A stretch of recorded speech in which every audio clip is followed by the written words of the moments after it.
Olá, passamos hoje para a próxima etapa do nosso curso, que vai ser basicamente essa discussão que surgiu a partir da publicação do livro do Mulhall, um filme. Como eu adiantei em algum momento, o Stephen Mulhall é um filósofo contemporâneo, bastante influenciado pelo Cavell. Ele reconhece essa influência em alguns contextos no livro, mas isso fica mais claro no restante da obra. Ele tem um livro sobre Cavell, tem uma coletânea que ele organiza escritos do Cavell e vários artigos, várias obras em que ele reconhece essa influência direta. E em 2002 ele publica um filme tratando inicialmente da quadrilogia Alien, e isso gera uma discussão na literatura que em grande medida continua viva até hoje, né, na literatura de língua inglesa, pelo menos. Né? Ficou, inclusive, há uma nomenclatura para uma categoria para essa literatura que é Film as Philosophy, né? Cinema como filosofia, e isso foi extraído diretamente de uma passagem do livro do Mulhall, que eu vou voltar a citar hoje. Então eu quero organizar um pouco essa discussão. Eu coloquei em termos de uma pergunta, né? Se o cinema pode ser filosofia. E o que eu vou apresentar é basicamente a defesa que o Mulhall faz dessa ideia de que o cinema pode, em algum sentido, ser filosofia, oferecer reflexões filosóficas, colocar algumas objeções que foram postas e as respostas do Mulhall. Na medida do possível, tentar tornar mais explícito o paralelo, a proximidade entre a posição do Mulhall e a posição do Cavell, que a gente já começou a analisar. Acho que isso vai ser importante para situar melhor depois as leituras dos filmes específicos que a gente vai fazer, inclusive os filmes que o Cavell trata. A minha sugestão é que, antes de vocês verem essa aula, e antes de vocês lerem os capítulos do Mulhall que eu vou sugerir, vocês vejam ou revejam pelo menos o primeiro filme da quadrilogia Alien, para dar um pouco mais de embasamento concreto para essas observações gerais que a gente vai ver aqui. Então é importante ter em vista exemplos particulares, ilustrações. O próprio Mulhall vai enfatizar isso, que o que ele quis oferecer nesse livro não foi uma teoria geral sobre como o cinema pode filosofar, mas sim, sobretudo, casos exemplares de filmes que tocam em questões filosóficas importantes, começando com a quadrilogia Alien, outros filmes desses mesmos diretores, e depois expandindo nas revisões do livro para uma série de outros filmes, em geral de ficção científica hollywoodiana. Então, as principais leituras que eu vou usar são essas, né, para fundamentar minha aula hoje. E eu sugiro que, na medida do possível, vocês leiam nessa ordem mesmo. Né? A gente começa com a introdução do On Film. Eu estou tomando como referência aqui para a paginação e tal, a segunda edição, mas a introdução permanece inalterada em outras edições mais recentes. E aí a gente tem essa discussão entre o Nathan Anderson, o Julian Baggini e o próprio Mulhall, todos eles no volume 7 da revista Film Philosophy, que está disponível online. Eu coloquei os links na nossa bibliografia. Então, aqui eu não vou estar, quando eu citar passagens desses artigos, não vai ter paginação, porque essa revista é apenas online, não tem formato PDF com páginas, tá? Mas depois vocês podem conferir. E um pouco mais tarde, em 2008, o Mulhall retoma um pouco essa discussão nesse artigo que ele apresentou nessas conferências da Aristotelian Society, foi publicado nos Proceedings, Isso, por sua vez, serviu de base para o capítulo 5 da versão revisada do Um Filme, a partir da segunda edição, também presente em edições mais recentes. Então, se vocês quiserem, podem ler o capítulo 5 também.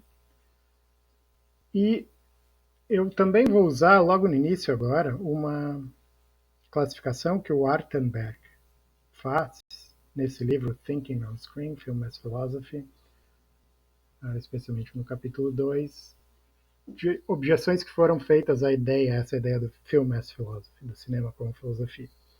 Mas eu acho que é mais,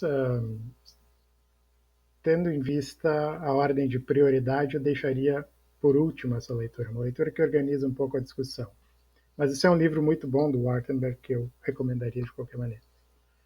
Passando então, como eu disse, vou começar só com uma categorização que o Wartenberg faz de algumas das principais objeções que foram feitas no debate a partir da publicação do livro do Morrow.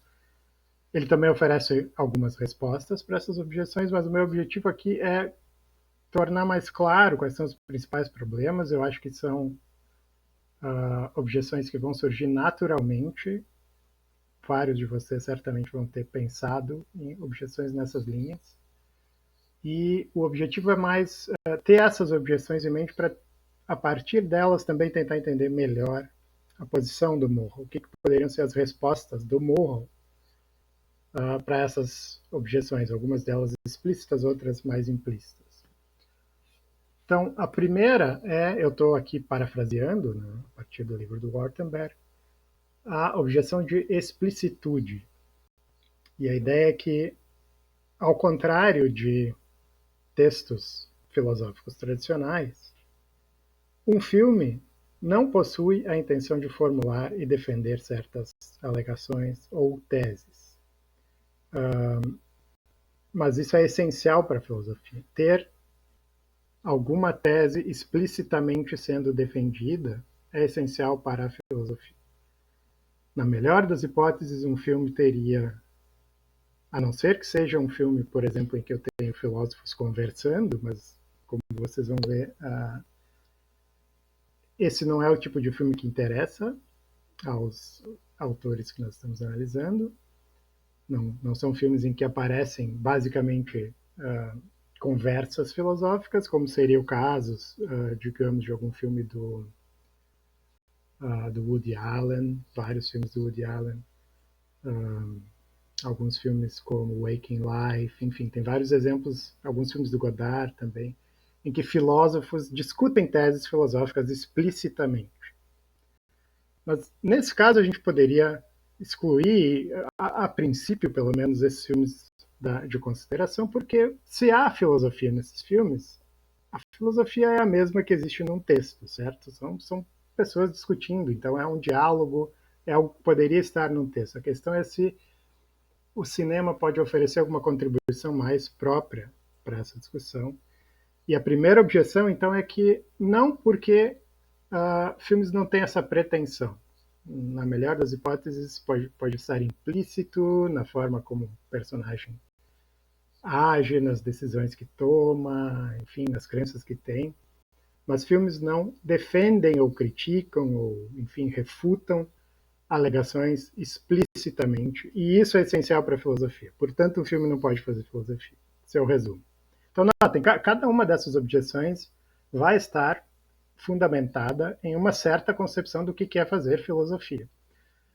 E eu acho que essas concepções do que é fazer filosofia são concepções bastante, se não universais, pelo menos muito tradicionais, sobretudo na filosofia analítica, que é o contexto em que essas objeções são colocadas. Então, parte do que a gente vai ter que entender melhor ao discutir essas objeções é que outra visão de filosofia a gente pode ter, de modo que a gente possa pensar no cinema como oferecendo essa contribuição.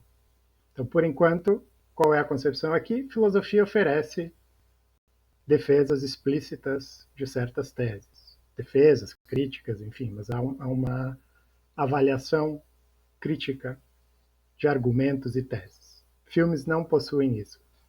Isso não está explícito nos filmes narrativos ficcionais que são os que interessam a gente aqui. A segunda, todas essas estão bem intimamente conectadas, né? A segunda diz respeito à generalidade. A investigação filosófica pretende, tradicionalmente, estabelecer verdades gerais e universais, mas um meio narrativo como o cinema, por definição, por sua natureza, lida com o particular.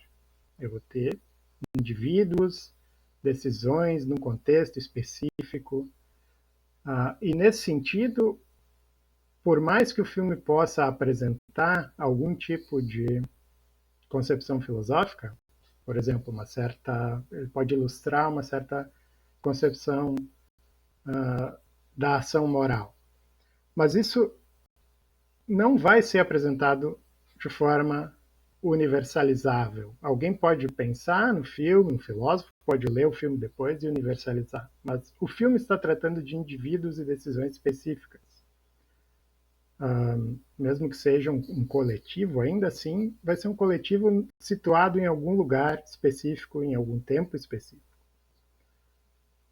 E isso vai contra a pretensão, então, de universalidade, generalidade, impessoalidade, que tradicionalmente a gente pensa que é característico da filosofia. Terceiro, a objeção de imposição.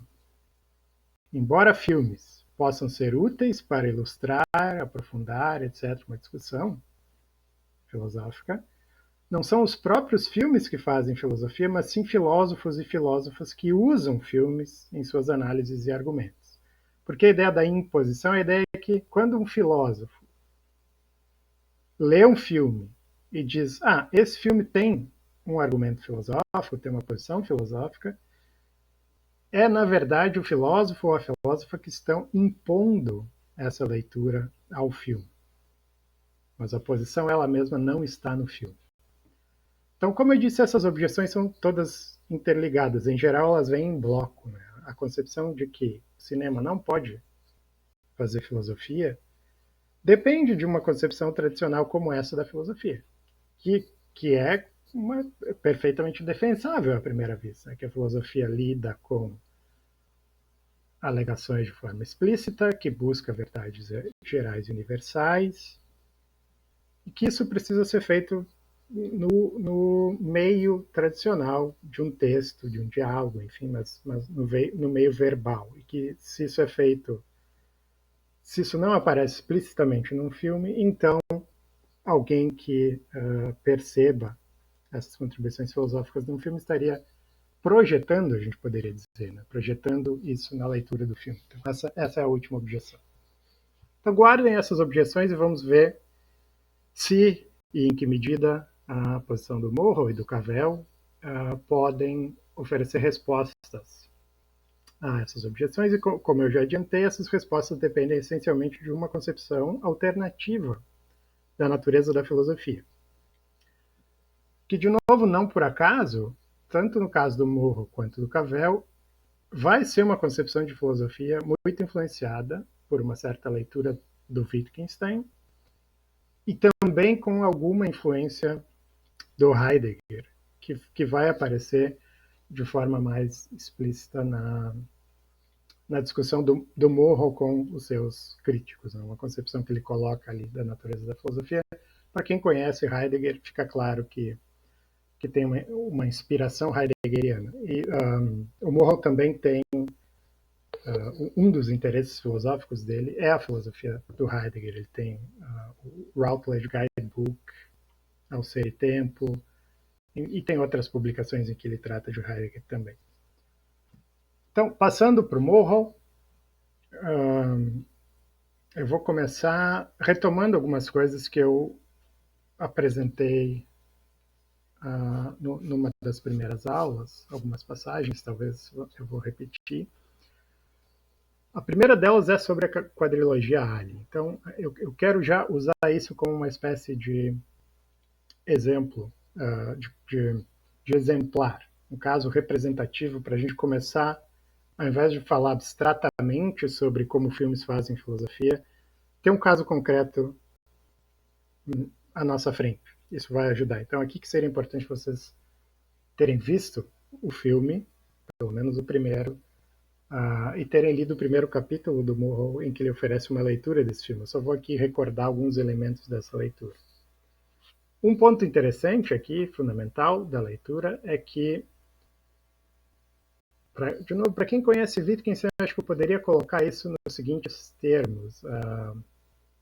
Assim como o Wittgenstein cria certos jogos de linguagem que são, no geral, simplificados, o próprio Wittgenstein no Blue Book, quando introduz a noção de jogos de linguagem, ele diz que essas são formas de linguagem mais simples e mais primitivas, ele usa essa expressão, que, por serem mais simples e mais primitivas, elas nos permitem olhar com mais atenção para algumas características do uso da linguagem, que são também características da nossa linguagem mais complicada, mas que, por causa da sofisticação e complexidade da nossa linguagem, elas são difíceis de perceber.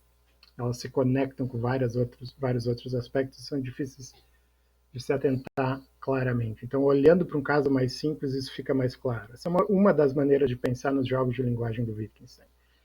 E o que o Morrow está dizendo nessa passagem sobre os filmes da série Alien, eu poderia parafrasear assim, é como se eles oferecessem um análogo de um jogo de linguagem. Eles oferecem uma situação contrafactual, ficcional, em que seres humanos são colocados num contexto mais, em certo sentido, obviamente em outros sentidos não, mas em certo sentido mais simplificado do que o contexto social normal que nós temos aqui no planeta Terra, na nossa vida cotidiana. Eles estão numa nave, eles são um grupo pequeno, para começo de conversa, então nós estamos olhando para relações entre um número finito de seres humanos. Eles estão aqui, a ideia de que eles estão como que emoldurados contra a infinidade do cosmos, e esse pano de fundo cósmico torna quase impossível não compreender a narrativa e sua estrutura temática em termos coexistenciais. Como se, a parte que eu salientei aqui, como se o universo Alien não pudesse senão tratar da condição humana como tal, ou se importar com a condição humana como tal, por oposição a alguma inflexão específica dessa condição. Então, notem, se eu olhar para uma... peguem um filme... Então, esse é um ponto que talvez valha para outros casos de filmes de ficção científica. Né? Por serem filmes de ficção científica, por estarem imaginando uma situação que, em vários aspectos, não é, eu vou falar que não é realista por enquanto, mas depois eu vou querer qualificar o que isso quer dizer, mas não se aproxima da nossa realidade cotidiana. Isso permite que a gente desfaça certas conexões que nós teríamos se, por exemplo, esse filme se passasse num certo período histórico, num certo lugar específico do nosso planeta. Nós já teríamos várias predisposições ou preconceitos, pré-juízos sobre os personagens aí, né? Sobre o que esperar de pessoas que foram criadas numa certa cultura. Como esses personagens no filme Alien são colocados contra a imensidão do espaço, é como se a gente pudesse desconectar essas pré-concepções sobre o que é uma ação correta, sobre o que é coragem e assim por diante, e olhar para essa situação como um micro-universo em si mesmo. E isso permite, é quase inevitável, essa é a ideia do Morrow aqui, é como se não fosse possível, senão nos interessarmos pela condição humana como tal, quando a gente coloca seres humanos contra esse pano de fundo da infinidade do cosmos. A gente está tirando ele, se vocês pensarem nessa analogia da pintura e da moldura, né, a gente extrai um grupo de seres humanos do pano de fundo oferecido pela nossa sociedade contemporânea e coloca numa outra situação, em que as leis, vamos dizer assim, são outras. Não? As leis do funcionamento desse universo. Não estou falando das leis da física nem nada disso, mas é um mundo que funciona de uma forma completamente diferente da nossa. Eles têm inimigos aí e temores e desafios que eles não teriam na vida cotidiana. A começar pelo fato de que eles há uma dependência tecnológica muito mais exacerbada de todos eles em relação à nave e a tecnologia como um todo que eles usam, trajes e assim por diante. O Morro chama atenção para o fato de que o nome da nave é Mãe, Mother, e logo no início a gente vê eles saindo daquele sono criogênico na nave e tem toda uma atmosfera de que eles estariam renascendo ou nascendo. Né? Eles estão seminus, num cenário que é bem ascético, digamos assim, nos lembra bastante uma espécie de um hospital ou uma coisa desse tipo. E, e qualquer risco, qualquer tipo de problema que a nave enfrente vai ser imediatamente um problema para a sobrevivência deles. E o Alien, ele mesmo, a figura do Alien, é uma espécie de condensação dessa ideia de um perigo externo total. Essas são ideias que vão aparecer com mais detalhe na leitura do mundo. Mas, por enquanto, o ponto um pouco é esse. Né? Como que esse filme em particular, por que ele oferece elementos para uma reflexão filosófica, ou mais do que isso, por que ele faria filosofia? Para começo de conversa, por causa do cenário contrafactual que ele nos pede para imaginar. Então, tem um análogo, se vocês quiserem, à ideia de um experimento mental também, além da ideia de jogos de linguagem do Wittgenstein. É uma espécie de experimento mental. Vamos imaginar como seria a vida humana nessas condições e vamos comparar isso com a nossa vida e ver o que a gente pode extrair de esclarecimento conceitual, enfim, sobre essas condições. Mais especificamente ainda sobre a quadrilogia, o Morro diz que esses filmes estão preocupados ou até mesmo obcecados com algumas ansiedades relacionadas com a identidade humana. A questão da integridade individual, a nossa relação com o corpo, com nossos corpos, a diferença sexual e a natureza, ou, se quiserem, o conflito entre natureza e cultura, entre natureza e tecnologia. Então, essas são as questões centrais que o filme estaria tratando, questões filosóficas centrais que o filme estaria tratando. E o Morro diz que a gente pode chamar isso a relação da identidade humana com a corporificação, essa é a questão central, e que, muito embora essa questão tenha sido central, pelo menos desde a modernidade, esses filmes tratam dessa questão de uma forma autoconsciente, sofisticada, de tal modo que, defende o Morro, eles mesmos deveriam ser tomados como apresentando contribuições reais a esses debates intelectuais. Então, notem, a tese do Morro é que esses filmes não estão apenas ilustrando posições filosóficas que já foram apresentadas previamente na nossa tradição, pelo menos desde o Descartes, mas estariam indo além, fazendo contribuições reais para esses debates. Então, haveria algo nesses filmes sendo retratado sobre a nossa relação com a corporificação, que é original e que vai para além de outras contribuições que já possam ter sido dadas, e que é independente. Mesmo que contingentemente a gente possa encontrar filósofos que tenham, talvez, tratado dessas posições, e mesmo que isso possa ser, como muitas vezes vai acontecer, né, a relação de uma posição filosófica tradicional, verbal, no texto, e o filme, eu posso usar um para iluminar o outro, isso é sempre possível, mas a ideia aqui não é, por exemplo, o cineasta, o diretor, o roteirista, leram algum filósofo ou filósofa e isso inspirou a posição. Não, a ideia é os próprios filmes refletem independentemente sobre essas condições e apresentam posições que podem avançar o debate. Então, essa é a tese radical aqui.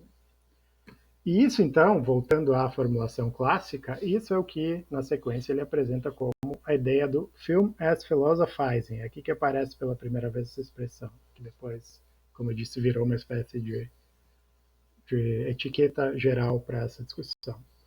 Então, a ideia é que esses filmes não estão apenas ilustrando argumentos propriamente desenvolvidos por filósofos, mas refletindo e avaliando esses argumentos, pensando séria e sistematicamente sobre eles da mesma forma que filósofos fazem. Então, a ideia é de que o cinema pensa, de novo.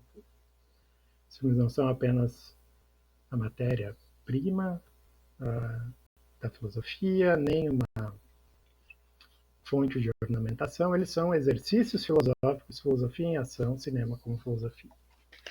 Essa é a tese radical.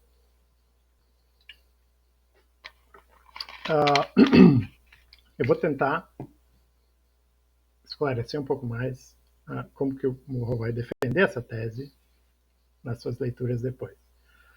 O primeiro ponto importante a chamar a atenção é que o próprio Murrow, como eu disse, explicitamente enfatiza, já na introdução do livro, que ele não pretende oferecer uma teoria geral da relação do cinema com a filosofia. Isso está de acordo com uma metodologia wittgensteiniana de atentar para o particular por oposição a fazer uma teoria geral, também por inspiração do Cavell. Então ele diz que, normalmente, a teoria do cinema que ele encontrou tem que ver filmes como apenas uma confirmação adicional da verdade de um certo maquinário teórico que o teórico, a pessoa que desenvolveu a teoria, com a qual ela já está comprometida.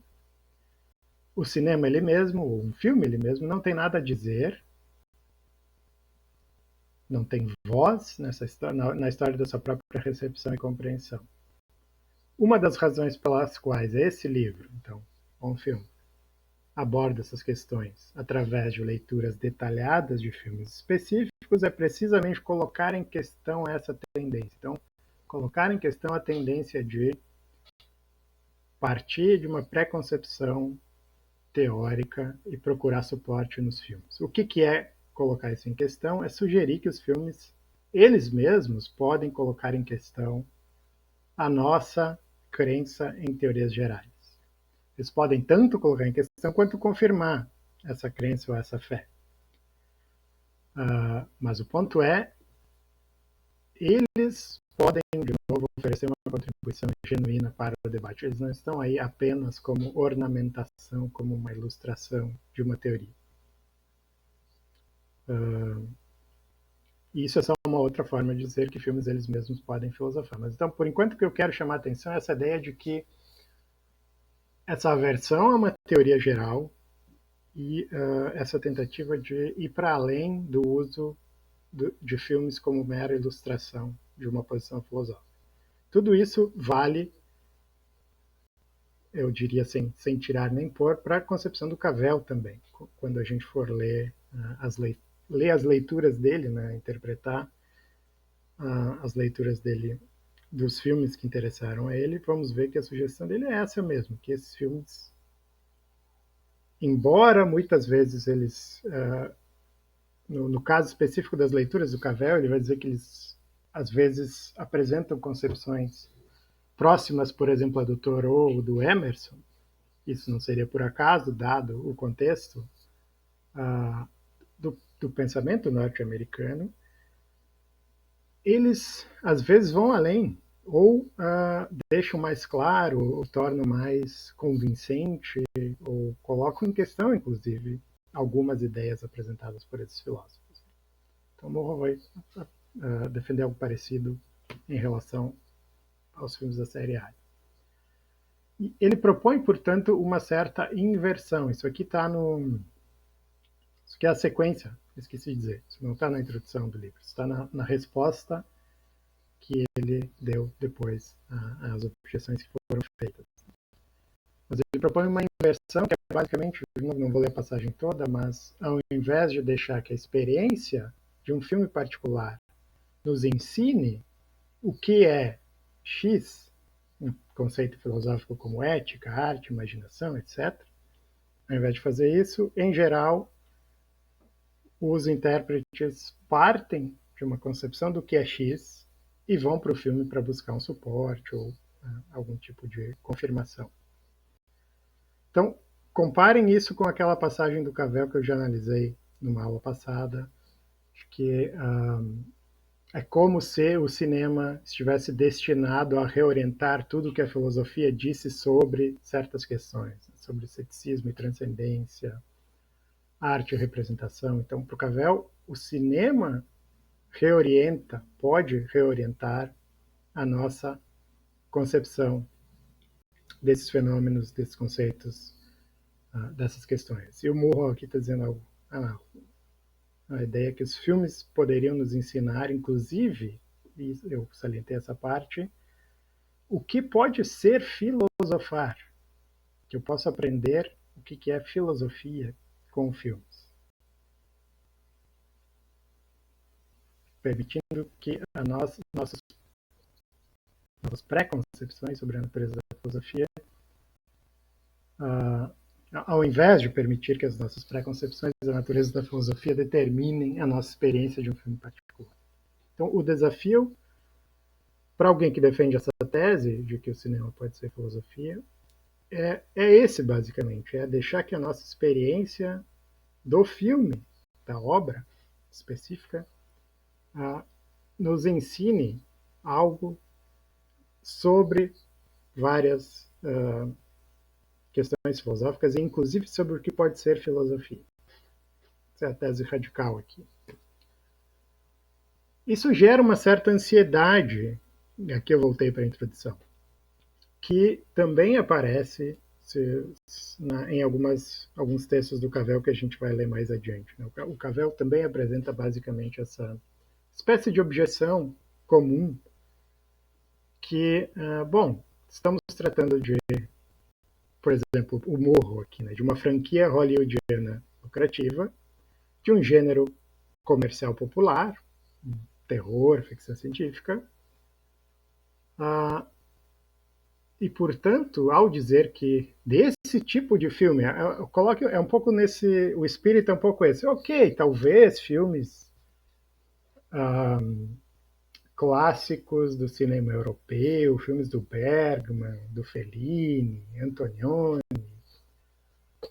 dizer que esses filmes fazem filosofia, ok, talvez eu até possa aceitar e a gente vai discutir isso com mais calma, mas dizer que uma franquia hollywoodiana comercial que pretende gerar lucro para a indústria hollywoodiana. Dizer que esses filmes fazem filosofia, isso é essa ideia de overinterpretation, isso é superinterpretação, isso é projetar coisas que não estão aí. Não faz sentido esperar que, dado o objetivo comercial desses filmes, que ninguém vai negar, é óbvio que esse é um dos objetivos, uma das razões centrais para a existência desses filmes, gerar lucro,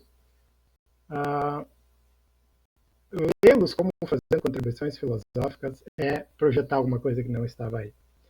E o que eu quero chamar a atenção da resposta, por enquanto, que é também o tipo de resposta que o Cavell daria, que é o tipo de resposta que um Wittgensteiniano daria. Que não há uma forma geral de apaziguar essa ansiedade. Eu não tenho uma resposta a priori geral que diga, tá aqui está o meu argumento, essa é a minha prova de que filmes hollywoodianos podem fazer filosofia.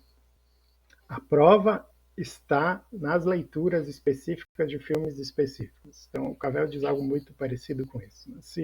Então, se o Mulhall é bem sucedido nesse livro ao mostrar que ele não está superinterpretando, que ele não está projetando algo no filme, isso só pode ser mostrado pela leitura do filme. Eu preciso comparar a minha experiência do filme com a leitura oferecida pelo Mulhall e ver se ela faz sentido, se ela esclarece, se ela me mostra coisas do filme que eu não tinha percebido antes, ou se há uma forçação de barra, se algo está sendo dito que não condiz com a minha experiência do filme. Então, o ônus da prova, vamos dizer assim, do ponto de vista de um autor como Mulhall ou Cavell, está sempre na nossa explicitação, articulação de uma leitura de um filme específico. Não tem teoria geral, receita geral, para dizer quando que um filme está filosofando. Isso é muito importante aqui, da metodologia Wittgensteiniana compartilhada por eles. Então, isso é o prólogo. Agora, isso se conecta, agora sim, entrando no primeiro texto dessa discussão, com o Mulhall do Nathan Anderson. Tem esse título bem curioso, interessante. Esse filme, The Alien Order, do filósofo, o cinema é o outro, o alien da filosofia? Essa é uma boa questão, eu acho. Né? O Anderson é um autor muito, assim como o Baggini, ambos são bastante simpáticos à posição do Mulhall. Mas o Baggini apresenta algumas objeções mais contundentes. O Anderson está basicamente dialogando com o Mulhall, tentando apresentar como ele entende o que o Mulhall está fazendo. Então é uma crítica, mas no sentido é uma crítica bem construtiva e bem próxima, na verdade, né, da posição do Mulhall. A minha impressão, eu não conheço o Nathan Anderson, mas a minha impressão lendo o texto dele é que ele é ainda mais heideggeriano nas formulações que ele faz. Se vocês conhecem Heidegger, talvez depois possam me dizer o que vocês pensam. Mas aqui, ele justamente toca um pouco nessa objeção, né? Alguém poderia reclamar que o Mulhall lê demais into desses filmes, né? Que ele coloca coisas que não estavam lá. Que esses filmes são light demais, são leves demais para sustentar essas interpretações. Eles não possuem o peso necessário para isso. A resposta correta, então aqui é o Anderson colocando uma objeção, que muitos de fato fazem ao Mulhall, e ele mesmo respondendo. A resposta é nos lembrar que essa é uma tentativa de ler os filmes filosoficamente e que o círculo hermenêutico não é necessariamente vicioso. E aí ele cita uma passagem do Mulhall, que é basicamente o ponto que eu estava apresentando antes. Mas isso que ele chama de círculo hermenêutico é importante. O círculo hermenêutico não necessariamente é vicioso. O que é um círculo hermenêutico? Eu acho que eu toquei nisso numa aula anterior, quando o Cavell fala do círculo cinematográfico por analogia ao círculo hermenêutico. O círculo hermenêutico tem a ver com a dificuldade. Hermenêutica é uma teoria da interpretação de um texto. E o problema do círculo hermenêutico é quando qualquer texto que eu for ler, é impossível eu não trazer já uma certa bagagem. Vamos imaginar que é um texto filosófico. Eu já tenho uma certa bagagem filosófica. Tem teses que eu acho que são corretas, outras que eu acho que não. Tem metodologias às quais eu sou simpático e outras que não. Então, para começo de conversa, não é possível começar a ler um texto de forma completamente neutra e desarmada. Eu sempre entro no círculo de leitura, por assim dizer, com alguma carga. E essa carga, na medida em que eu vou lendo o texto, e se eu leio seriamente esse texto e me engajo com ele, a minha concepção pode mudar. Uh, então, eu vou ter uma primeira interpretação de uma certa tese, por exemplo, dada a minha bagagem, eu leio o texto, talvez o texto muda a minha interpretação dessa tese. E aí, se eu reler o texto, eu vou ter uma outra concepção. Então, essa é a ideia do círculo. Mas esse círculo, segundo o Anderson, não necessariamente é vicioso. Então, eu posso ter um círculo virtuoso. Quanto mais vezes eu leio o texto, quanto mais eu aprendo com o texto e quanto mais a minha concepção muda, melhor eu entendo esse texto. E a ideia é que a mesma coisa acontece com um filme. Pode acontecer com um bom filme, com um filme que, para usar essa metáfora aqui, um filme que ofereça um suporte robusto para a interpretação. Nem todos os filmes vão passar por esse critério. Mas se o filme é substancial, oferece uma visão que vale a pena a gente pensar e refletir com cuidado, eu vou poder incorrer nesse mesmo círculo em relação ao filme. E esse é um círculo virtuoso e eu vou aprender mais. Então a ideia é, voltando à objeção, tá? Como é que eu posso responder à objeção de que eu estou projetando coisas demais num filme? A primeira sugestão aqui é, bem, vamos imaginar a situação como sendo uma discussão entre dois interlocutores. Eu estou oferecendo uma leitura do filme e o interlocutor me diz: não, você está projetando, essas coisas não estão realmente no filme. O que eu posso dizer? Bom, primeiro, para começo de conversa, olha, você assistiu esse filme com cuidado? Quais são as suas razões para dizer que isso não está lá? Vamos ver aqui, ó. Olha aqui. Olha para essa sequência comigo, com calma. Pensa em como ela se conecta com uma sequência que vai vir depois, como que ela se conecta com uma fala desse personagem aqui ou ali, como ela se conecta com algum tipo de com cenário, com um tipo de corte, enfim, dependendo do filme, eu vou fazer essa conexão entre parte e todo. Né? Eu vou dizer, olha, essa parte, esse elemento aqui, faz muito mais sentido no todo se eu entender assim, porque aí ele vai se conectar com essa outra parte, e assim por diante. E aí, se eu rever o filme pensando nisso, eu vou ter uma outra concepção do filme. Então, pessoalmente, falando sobre a leitura que o Mulhall oferece dos filmes da série Alien, essa foi a minha experiência pessoal. Eu sempre gostei muito desses filmes, desde quando eu era adolescente, mas eu acho que eu nunca tinha parado para pensar, antes de ler o livro do Morro, que teria algo de interesse filosófico nesses filmes. Por exemplo, essa relação com a corporificação. Mas ao ler o livro do Morro e rever esses filmes, a minha impressão é, sim, isso está aí, sempre esteve aí. Eu é que não vi na minha primeiro, segundo, terceiro contato com o filme. Isso exige um tipo de atenção que eu não tinha dado ao filme. Então, o Jonatas adolescente que tivesse assistido o filme e gostado muito, e que ouvisse alguém falando que esse filme trata da nossa ansiedade em relação à posse de um corpo, talvez dissesse, não, isso é projeção, isso não está aí no filme. Mas o Jonatas que agora, com essa nova bagagem, vê o filme de novo e, portanto, reentra nesse círculo, a gente pode pensar numa espiral mesmo, né? Eu vou fazendo um círculo, mas eu vou cada vez mais avançando em certo sentido. Eu tenho uma outra leitura. Então, aqui eu tinha esqueci disso, tinha pego uma passagem do Charles Taylor falando sobre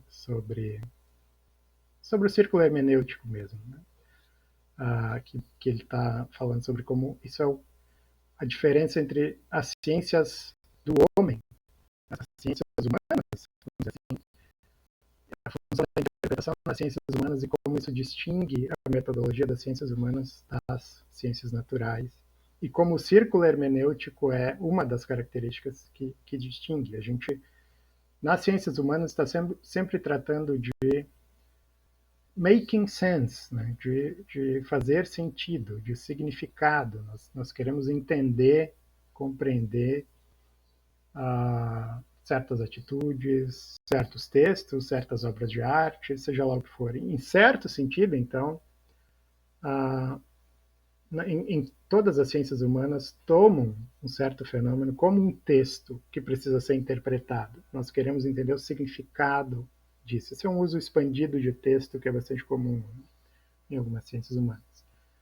E em todos esses casos a gente tem o problema do círculo hermenêutico. Nós precisamos estabelecer uma leitura do texto todo, essa parte que eu salientei, mas isso é possível se a gente entende os elementos. Entender os elementos depende do todo. Então isso é um processo contínuo de aperfeiçoamento, no caso dessas ciências.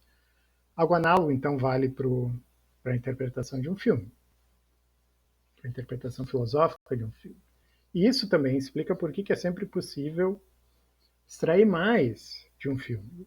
Vocês vão ver que ou de um texto. Né? Eu acho que eu falei isso para você sobre o Worldview, por exemplo, esse texto, esse livro do Cavell. Cada vez que eu releio esse livro, eu tiro mais daí, porque agora eu vi mais filmes dos quais o Cavell trata, li mais coisas que ele leu, li mais coisas que ele escreveu, isso me permite compreender melhor o texto. Algo análogo vale para filmes. Então, a primeira coisa que a gente tem que pensar quando houve esse tipo de objeção de que há uma projeção de algo que não está no filme é, ok, pode ser, eu não tenho uma razão a priori para pensar que não, mas como é que eu vou resolver essa questão? É olhando para o filme, é colocando esses elementos contra um certo pano de fundo. E aí o próprio Anderson coloca essa pergunta, né, nesses termos. Se há uma maneira especificamente fílmica de colocar e responder questões filosóficas, e a resposta dele é basicamente a que vai ser a resposta do Morro, do Cavell, etc. A resposta é sim, há uma maneira especificamente fílmica de colocar e responder questões filosóficas, contanto que nós compreendamos corretamente, de forma não muito restritiva, a natureza da filosofia, contanto que a gente não entenda a filosofia como sendo pura e simplesmente construção de argumentos. Então, se a gente tiver uma concepção muito restritiva de filosofia, filosofia é o que os filósofos analíticos fazem nos seus papers. É ter uma tese, ter algumas premissas que levam a uma conclusão, seja uma conclusão positiva ou negativa, seja uma defesa de uma tese, uma crítica de uma tese, mas o que eu tenho essencialmente é um argumento. Em formato de premissas e conclusão que poderia, em princípio, para pegar o caso mais extremo, ser formalizado, inclusive numa estrutura dedutiva, indutiva, seja lá o que for. Se eu tenho uma concepção tão restritiva de filosofia, então aquelas objeções que eu coloquei do Wartenberg fazem todo sentido. Filmes não parecem capazes, parece quase uma visão, um contrassenso pensar que um filme oferece um argumento. De novo, exceto casos em que eu tenho filósofos ali argumentando, mas aí é basicamente um texto falado. Mas o que defende o Anderson é que há um sentido diferente de filosofia, em que o cinema e, por falar nisso, a maior parte da filosofia mais interessante do século XX pode ser filosófica. Então, notem que a concepção dele,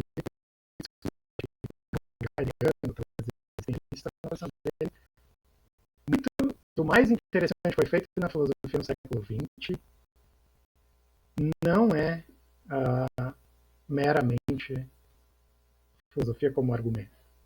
E nesse outro sentido, o cinema também pode contribuir. Então, numa caracterização geral da filosofia, poderíamos substituir a ideia de que ela consiste na produção de argumentos pela noção de que ela oferece um caminho para o pensamento, um espaço aberto no qual o pensamento ocorre, permitindo, possibilitando novos modos de organizar e fazer sentido da experiência e do conhecimento. Então, isso ainda é metafórico, bastante metafórico, mas a ideia é que a filosofia pode permitir colocar dessa forma, novas visões de mundo, oferecer caminhos para refletir que abram a nossa mente para uma nova visão de mundo, para uma nova maneira de fazer sentido da nossa experiência. Então, a ideia de fazer sentido, de dar significado, de compreender a natureza da experiência é fundamental. Que isso, em parte, seja feito por meio de argumentos, ninguém vai objetar. Mas a ideia é que essa não é a única maneira de fazer isso. E que talvez a melhor filosofia do século XX, eu vou colocar isso como uma provocação para a gente pensar, o que é de melhor na filosofia do século XX são exemplos de novas maneiras de pensar que foram oferecidas de outras formas que não por meio de argumentos tradicionalmente concebidos, dessa forma quase dedutiva. Então, eu vou voltar a isso quando a gente chegar na resposta do Morro, mas por enquanto eu queria colocar essa ideia, porque o Morro vai retomar e vai dizer que ele concorda com o Anderson. Nessa mesma linha, o Baggini questiona essa ideia, se o cinema pode ser filosofia, e ele também coloca que se filosofia é entendida como oferta de argumentos explícitos, então, de novo, a ideia da objeção da explicitude, então não, o filme não pode ser filosofia. Mas, obviamente, não é isso que o Morrow está pensando. Morrow não está pensando no cinema como filosofando, porque ele poderia oferecer argumentos explícitos, uma série articulada de silogismos. O que então que o Morrow está pensando? Se não é isso. Então, o Baggini também está tentando entender uma certa concepção de filosofia que permita incluir filmes nessa categoria. Então, a ideia dele, resumindo um pouco, é que filmes não devem apenas imitar ou oferecer exemplos de argumentos filosóficos, mas fazer algum tipo de real work, né? Trabalhar com eles. Eles devem oferecer alguma coisa original. E aí vem a parte que eu salientei. Se quisermos tomar seriamente a ideia do cinema como filosofia, devemos permitir a possibilidade de que os filmes possam desafiar, tanto quanto confirmar, os nossos compromissos teóricos. Ele está de acordo com o Morrow aqui. Mas como é que se faz isso? Então, como é que um filme pode ir para além de um argumento? A primeira hipótese que o Baggini apresenta é que a gente pode pensar na distinção, que talvez seja conhecida por alguns de vocês familiarizados com a discussão do Tractatus do Wittgenstein, entre dizer e mostrar. Eu não vou entrar, posso entrar, se vocês tiverem dúvidas, a gente pode ver isso, mas eu acho que o ponto aqui é autossuficiente sem a gente entrar nessa discussão. Mas a ideia é que há certas leituras do Tractatus baseadas numa afirmação do Wittgenstein de que há certas... não há proposições propriamente no Tractatus, elas são pseudo-proposições, portanto elas não dizem nada, mas elas podem mostrar algo sobre o mundo, sobre a essência da realidade, seja lá o que for. Uma leitura tradicional. E algo análogo poderia valer do cinema. Mostrar algo dentro de um filme não é necessariamente mostrar algo verdadeiro do mundo. Então, um filme não precisa necessariamente ser um documentário para mostrar algo filosoficamente relevante.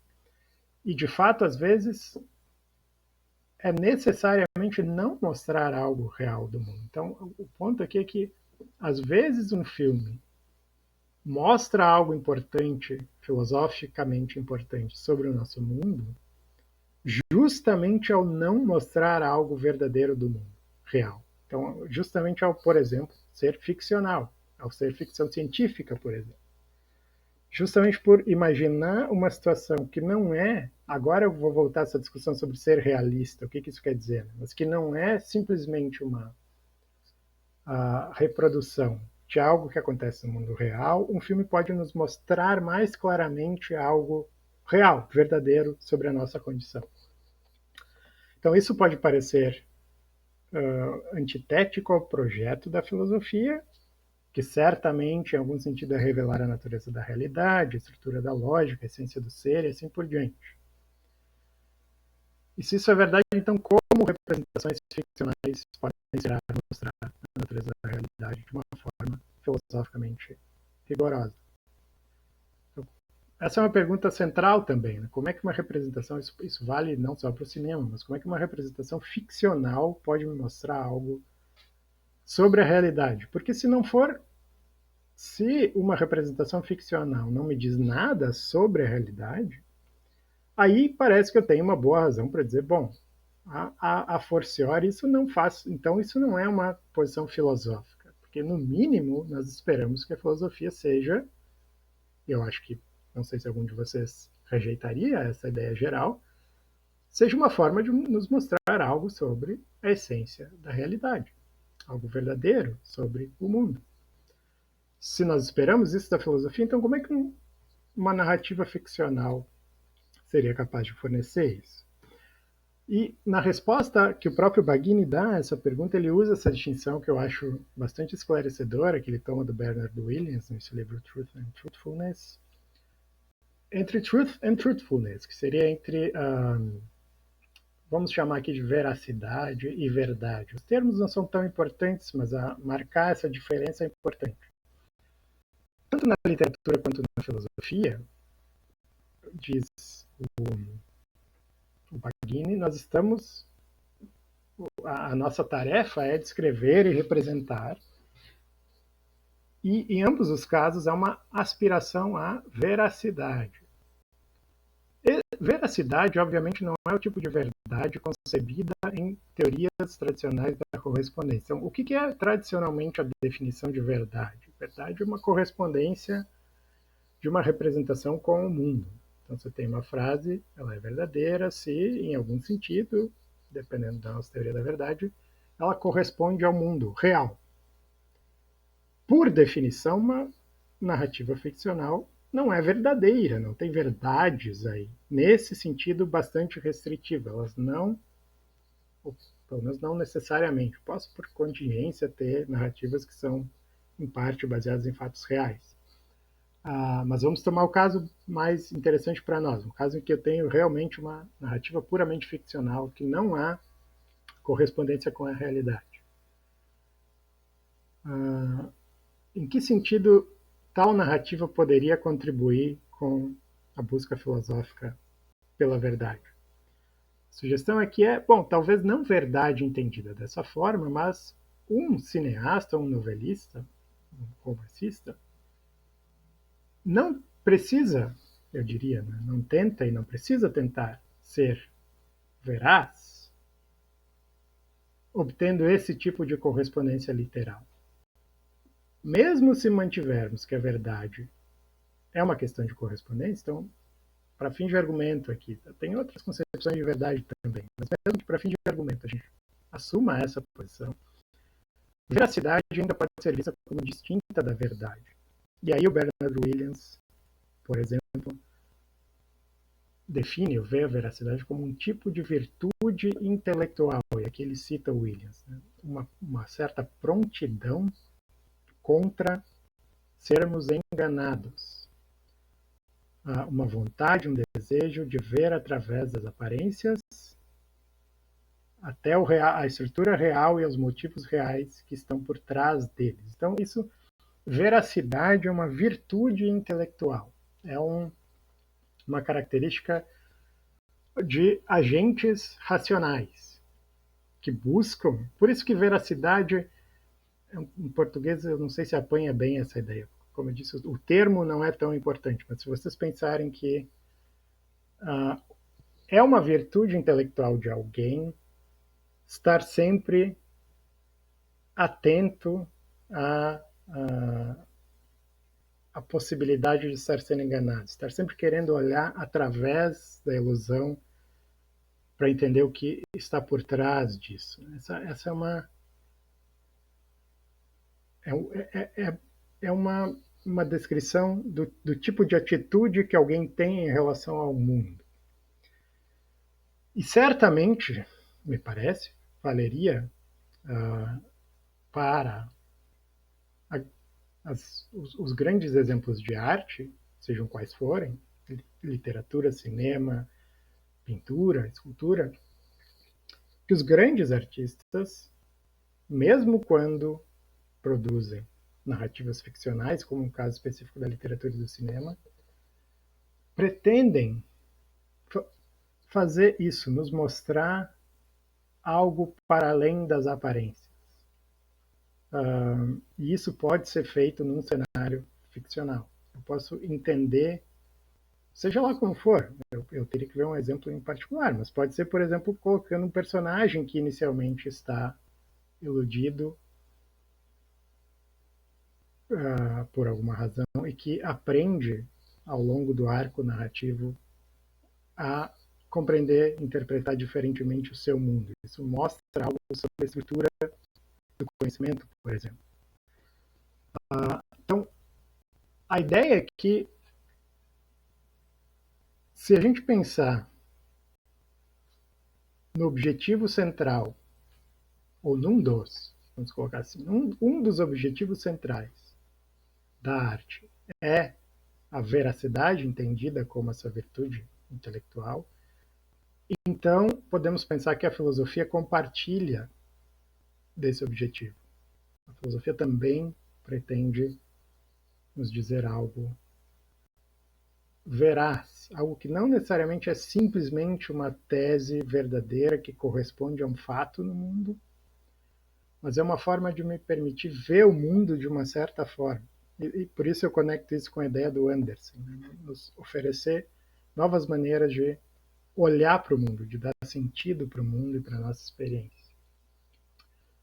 E aí, esse é o Baggini de novo, né? Paradigmaticamente, essa virtude é buscada na filosofia por meio da precisão e rigor de argumentos. Então, de novo, ninguém está dizendo que a filosofia não pode, não deve usar precisão e rigor argumentativo.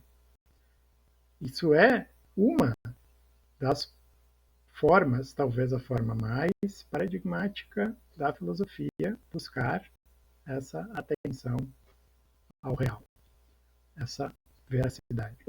No entanto, é muito limitante considerar a filosofia como sendo apenas ou mesmo principalmente sobre a construção de argumentos com conclusões que se seguem de premissas, como o produto se segue da multiplicação de números. Então, de novo, Baggini concorda com Mulhall, com Anderson.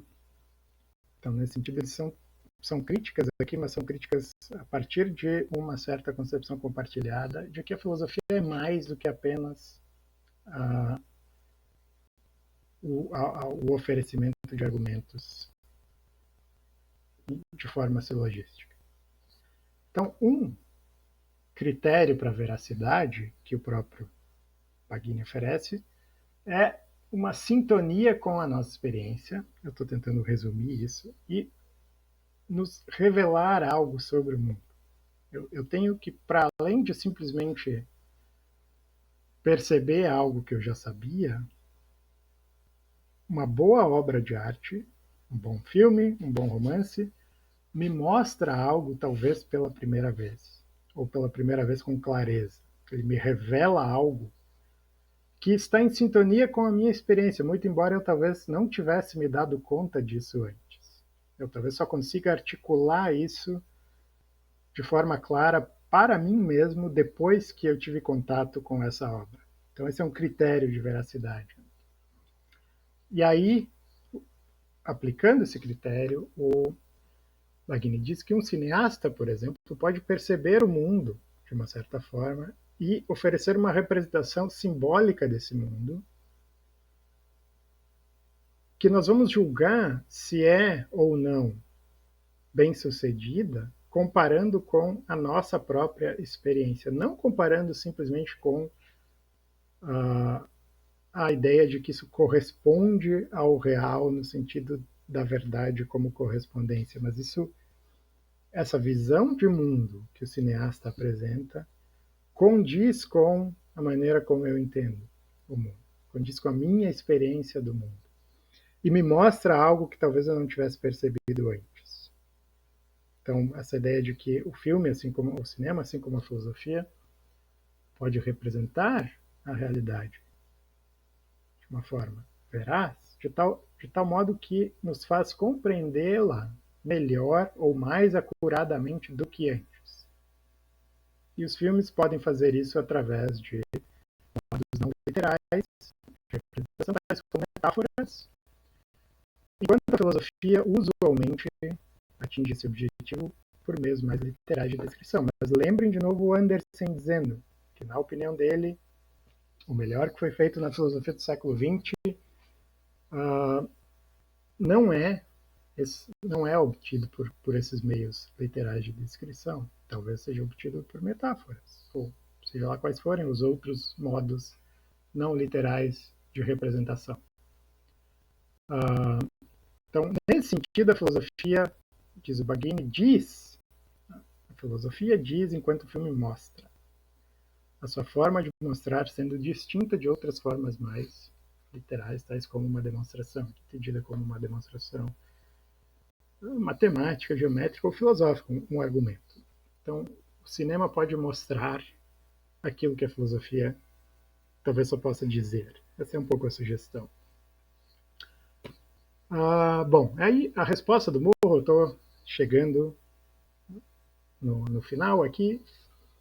A resposta do Morro a essa objeção, esqueci de dizer, a objeção do Baggini, no final das contas, aparece um pouco aqui, é que ele concorda com Morro que filmes podem fazer isso, filmes podem mostrar coisas sobre a nossa experiência de uma forma que é mais acurada do que a gente teria percebido diretamente. Então, ele está de acordo com a tese geral, digamos assim, com essa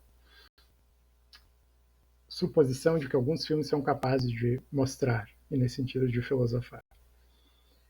No entanto, ele critica o Morro especificamente porque, e aqui ele está sendo citado, os filmes da série Alien ofereceriam apenas uma representação simbólica, mas não oferecem razões para pensar que essas representações são acuradas. Então, ele está, em certo sentido, exigindo um passo a mais, uma boa obra ficcional.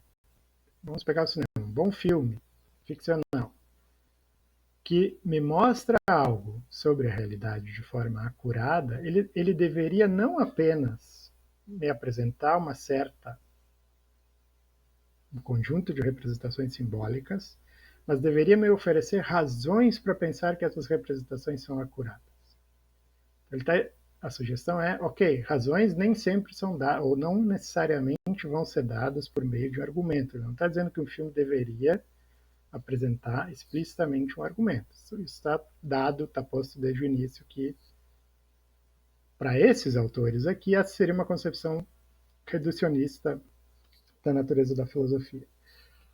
Mas então, como que um filme pode oferecer razões? E ele próprio, Baggini, vai dar o exemplo do Rashomon, que é um filme que a gente vai analisar mais adiante no curso, eu não vou entrar aqui, mas o que o Baggini diz é, olha, eu acho que os filmes Alien não me oferecem razões para pensar que as representações oferecidas nesse filme são verdadeiras, são verazes, me mostram algo sobre o real.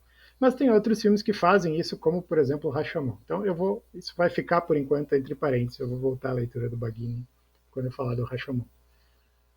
Mas, por enquanto, o que me interessa é a resposta do Moore. Então, tudo depende de o que estamos preparados a considerar como uma forma pela qual a razão, essa é uma expressão difícil de traduzir, makes its claims upon us, on us. Então, isso também está no título do livro, Claim of Reason. Claim of Reason. Nesse contexto aqui, tem esse sentido de fazer uma certa exigência, requerer algo de nós. Às vezes a gente traduz claim como uma alegação, quando eu alego algo, it's my claim, mas claim também tem esse sentido de se alguém faz uma alegação e exige uma resposta minha. Então a razão tem certas exigências, poderia pensar assim. Então, tudo depende do que nós estamos preparados a contar como exigências da razão e o que estamos dispostos a reconhecer como formas que podemos, aos quais poderíamos responder a essas exigências. Então, Morrow está de acordo que filosofia depende de satisfazer certas exigências racionais. Tem exigências da razão que os filósofos procuram satisfazer. A pergunta é: quais são as formas possíveis de fazer isso? Obviamente, argumentos, distinções, demonstrações, refutações são formas de fazer isso. De novo, isso não está em questão. Mas essas são as únicas formas de fazer isso. São as únicas formas de oferecer razões, se vocês quiserem, jogar o jogo da racionalidade. A única forma que nós podemos jogar esse jogo é oferecendo argumentos. E a resposta, como vocês devem imaginar, vai ser negativa, mas para isso o Morrow oferece 3 respostas. Eu vou terminar analisando essa, que são basicamente 3 concepções que vão expandindo cada vez mais a nossa compreensão do que é filosofia. A primeira é essa aqui. Então, uma possível resposta é: a única forma de sujeitar-se às exigências da razão é oferecendo argumentos formais. Então, essa resposta, como eu disse, ninguém aqui nessa disputa, ninguém leva a sério essa ideia de que essa é a única forma de fazer filosofia.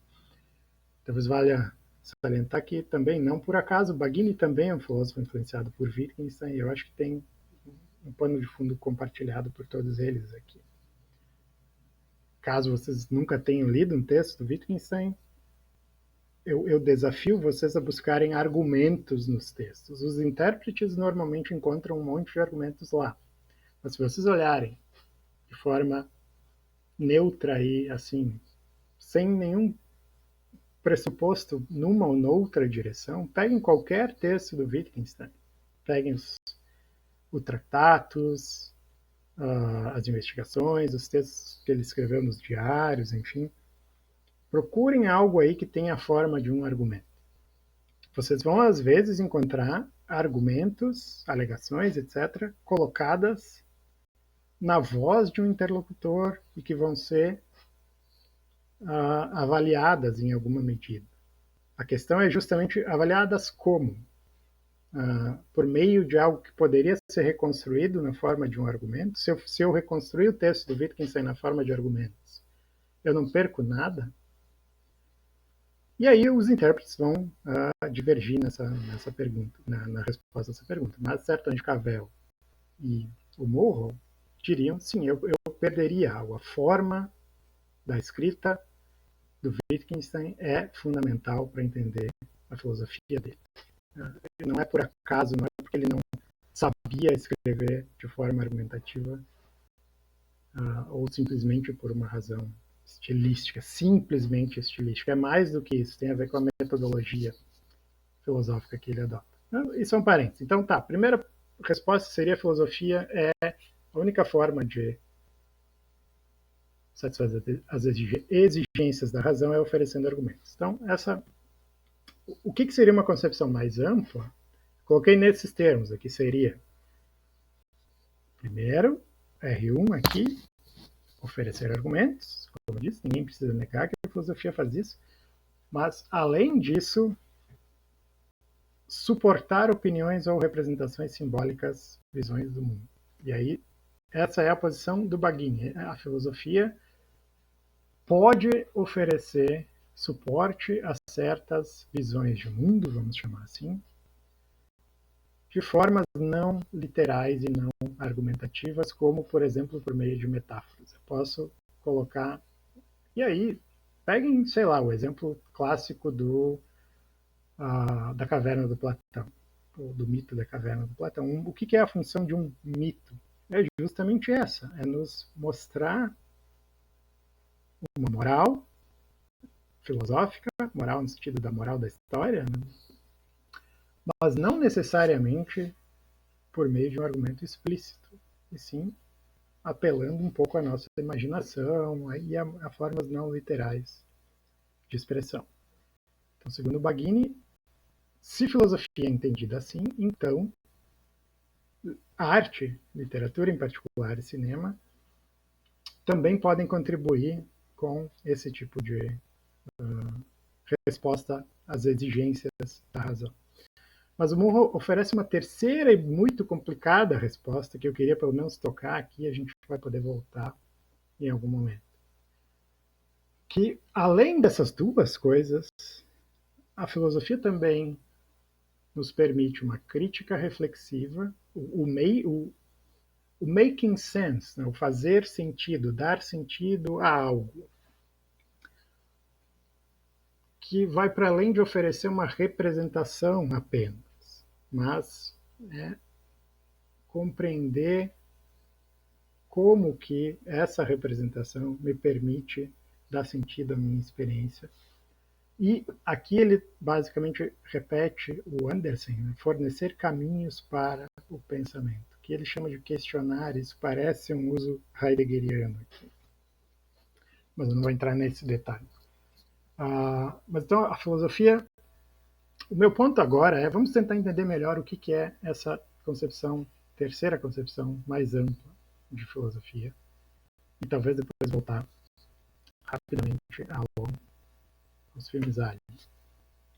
Então essa é uma posição que eu acho que é compartilhada pelo Anderson, pelo Murrow, pelo Cavell, pelo Heidegger, pelo Wittgenstein, eu diria. Que vamos tentar articular um pouco melhor. O Murrow oferece a seguinte... O que é Philosophy Making Sense? Ele oferece 3 casos para a gente pensar. O caso mais em que a filosofia nos ajuda a dar sentido a algo. O caso mais simples e mais comum é um caso em que há um espaço compartilhado de pensamento e algum desacordo pontual. E aí o que a filosofia me permite é avaliar razões dentro desse espaço. Então, esse é o exemplo mais... Quando nós, por exemplo, compartilhamos de uma certa concepção do que é um Estado democrático, mas nós temos uma divergência sobre, por exemplo, o papel do Estado, a relação entre o Estado e a economia. Se nós temos uma posição mais liberal ou menos liberal. Então, a gente parte de uma concepção compartilhada sobre os princípios gerais de um Estado democrático e a gente tem divergências pontuais sobre qual é a melhor forma de dar carne para essa visão democrática, de tornar essa democracia uma realidade. Então, eu tenho um ponto de partida compartilhado e aí eu posso avaliar as razões, nós dois, pensando em 2 interlocutores. É isso que acontece numa conversa racional com o mínimo de compartilhamento de princípios. Isso nem sempre é o caso, a gente pode. Então, esse é o segundo caso. Pode haver um caso mais complicado em que nós não conseguimos entrar de acordo, nem mesmo em relação a esses princípios mais gerais. Nós temos divergências sobre, para ficar nesse exemplo, se a democracia é a melhor forma de governo, ou seja lá qual for a disputa. E aí, diz o Murrow, a filosofia também pode contribuir, agora não mais permitindo que nós avaliemos nossas razões contrárias, porque nós podemos partir de visões de mundo tão distintas que nós não conseguimos mensurar essas razões que nós temos. Mas o que a filosofia permite é, e aí nesse sentido a gente pode pensar na literatura como incluída nessa, e o cinema, enfim, a arte incluída nessa possibilidade, é reimaginar o espaço da discussão, encontrar uma nova forma de pensar sobre o tópico, reorientar os participantes na disputa, alterando o seu sentido de quais posições estão disponíveis com respeito ao tópico. Então, isso vocês podem pensar de novo metaforicamente, é análogo a uma espécie de mudança gestáltica, como a gente diz, né? A gente está olhando para o mundo de uma certa forma, eu estou olhando de uma forma A, o interlocutor está olhando de uma forma B, e nós não conseguimos mensurar as nossas divergências e avaliar quem está correto, porque são visões de mundo muito diferentes.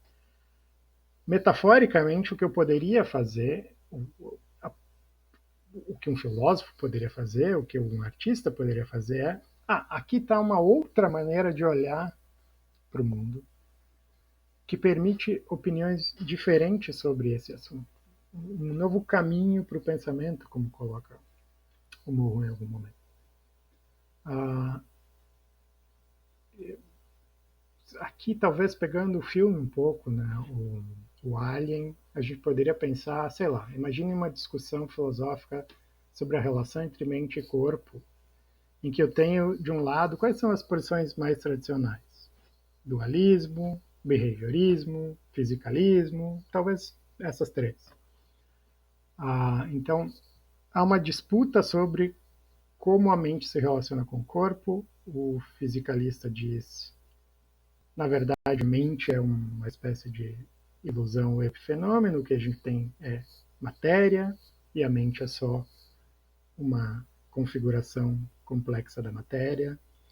O dualista vai dizer que eu tenho substâncias diferentes, propriedades diferentes. O behaviorista tem uma posição um pouco mais complicada de resumir, mas que a mente é uma certa forma de comportamento complexa que alguns seres têm, outros não, e aí isso me permite a atribuição de predicados psicológicos e assim por diante. Então tem essas três visões de mundo, vamos chamar assim, relativas ao problema da relação mente e corpo. Se o Murrow está correto, em relação, por exemplo, ao fato do filme Alien permitir reorientar essa discussão, ele ofereceria uma visão que não se encaixa em nenhuma dessas. Eu não poderia resumir aqui qual é essa visão, mas ela eu acho que ela tem alguma similaridade com o behaviorismo, ela pensa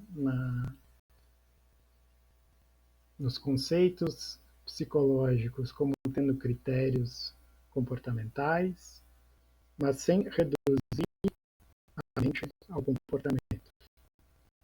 Vou deixar dessa forma vaga por enquanto, mas seria uma visão do problema que é diferente. Eu não vou, ao invés de procurar provas, por exemplo, de que há duas substâncias ou uma única substância, eu deixo de pensar nessa questão como se dando, como sendo uma questão de substância, por exemplo. Não, essa não é a forma correta de pensar no problema. A divisão correta não é entre substância pensante e substância material, e a questão, portanto, não é existe apenas substância material ou existe substância material mais substância pensante. A questão correta é, ou a divisão correta, a distinção correta, é entre corpos que são animados e corpos que são inanimados. Entender melhor o que significa animar um corpo, o que significa um corpo ser animado, sem cair em nenhuma dessas posições. Então, acho que isso é parte do que o Morro vai defender, que acontece, né, nos filmes da série Alien e no Blade Runner também, se vocês quiserem dar uma olhada nos detalhes. E tem um último caso aqui, que é o mais radical ainda, em que a gente sequer tem um ponto de partida inicial e a gente precisa reorientar completamente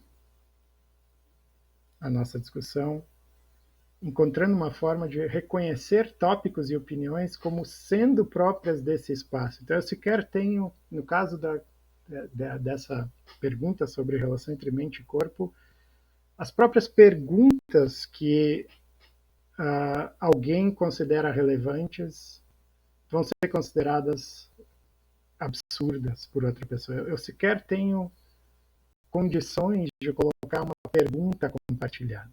E aí eu preciso de um reposicionamento ainda mais radical, uma mudança. Não sequer seria uma mudança gestáltica, porque eu não tenho imagem com elementos compartilhados. Eu tenho que fazer com que as pessoas imaginem um novo campo de discussão. E o Moore, aqui acho que eu peguei a passagem, ele dá um exemplo apenas, mas que pode ser útil para a gente começar a pensar nisso, que é o caso do Sócrates quando enfrenta o veredito de execução em Atenas e os amigos dele pedem para que ele fuja ao invés de aceitar esse julgamento. E a resposta do Sócrates, ele poderia ter dado razões e argumentado propriamente, dizendo por que ele acha incorreto, porque tem certos princípios, etc.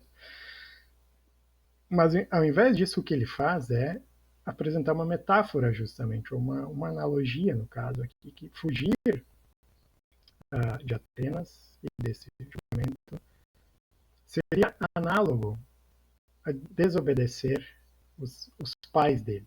Seria análogo a desonrar os próprios pais, vamos colocar assim. Ao fazer isso, diz o Moore, o Sócrates reorienta o pensamento de seus amigos sobre Atenas, comparando a polis com uma família. Então, essa ideia aqui, eu ofereço uma nova imagem. A polis é como uma família. Isso significa que eu vou ter que pensar nos elementos da família e comparar com os elementos da polis. Isso é uma forma de olhar, eu estou olhando para a cidade, para esse coletivo, a partir de uma nova imagem, e isso vai permitir que certas questões sejam colocadas que antes, se eu tivesse uma outra imagem alternativa do que é a polis, por exemplo, algo mais próximo de um contrato social, por exemplo, uma família em que eu tenho essa relação biológica na base e que depois, claro, pode ser estendida. Então, certas questões não poderiam ser feitas antes. Mas o grau de convicção dessa conexão, que essa conexão imaginativa cria, depende da medida em que ela pode ser seguida em detalhe, da forma como faz sentido, como ela pode fazer sentido. Então, essa ideia de philosophy making sense. Se essa comparação funciona ou não, depende de o quanto ela pode fazer sentido dos vários aspectos da vida política, de quais conexões adicionais ela permite traçar em uma série de casos relacionados e da nossa disposição para repensar o nosso próprio status e a nossa experiência da vida, na família e na polis, mas não apenas aí, nos termos que essa imagem sugere. A imaginação de Sócrates, assim, não é uma faculdade essencialmente outra que a racionalidade ou essencialmente não constrangida por ela. Ela responde de uma série de formas, uma variedade de formas, mas nenhuma delas se encaixa perfeitamente no modelo de dar razões a favor ou contra uma opinião. Então, seja lá o que for que Sócrates está fazendo nesse contexto, ao oferecer essa imagem, ele não está oferecendo razões a favor ou contra. Isso seria dar um argumento dizendo por que ele vai ficar aí.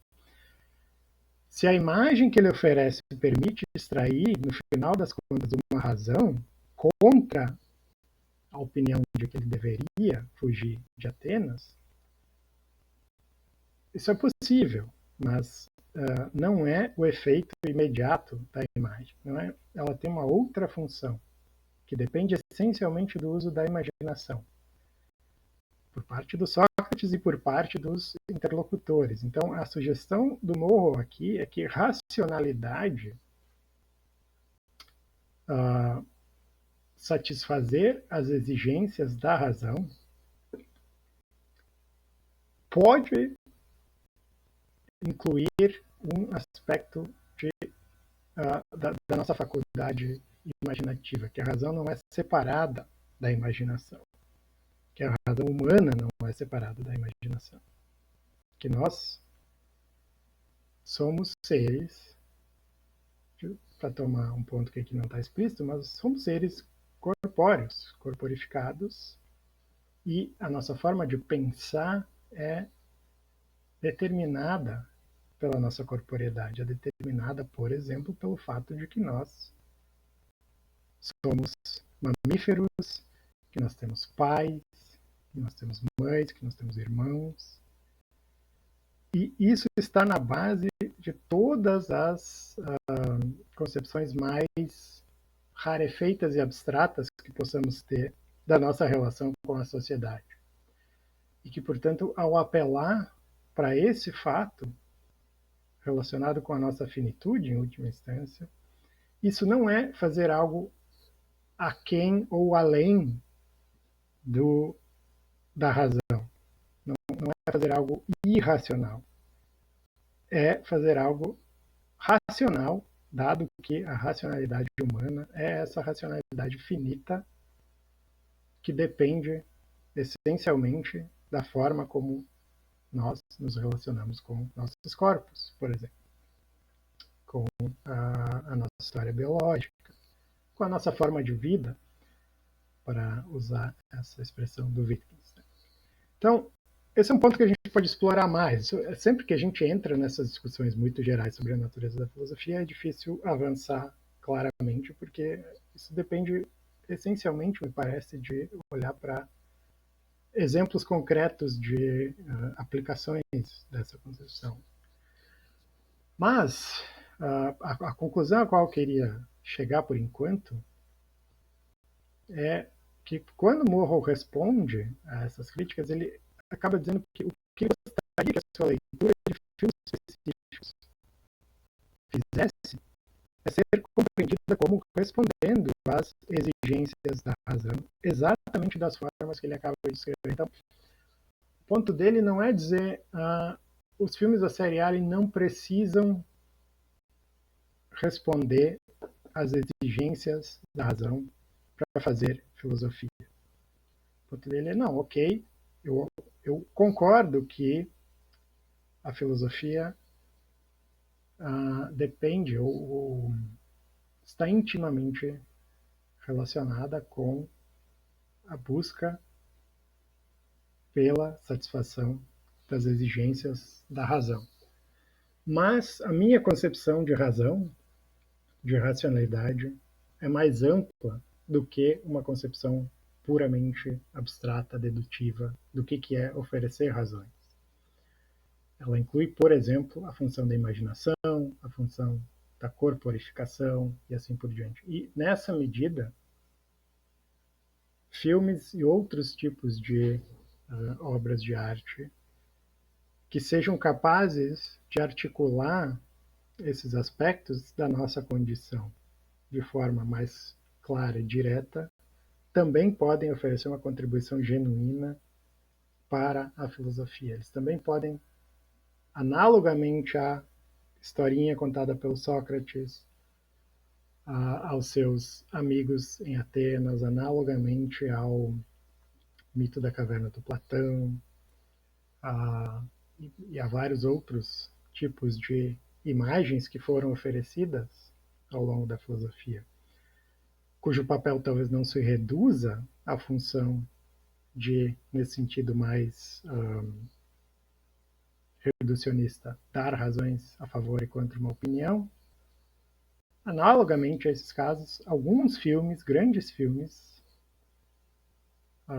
podem também oferecer esses caminhos, novos caminhos para o pensamento e forma de dar sentido à experiência.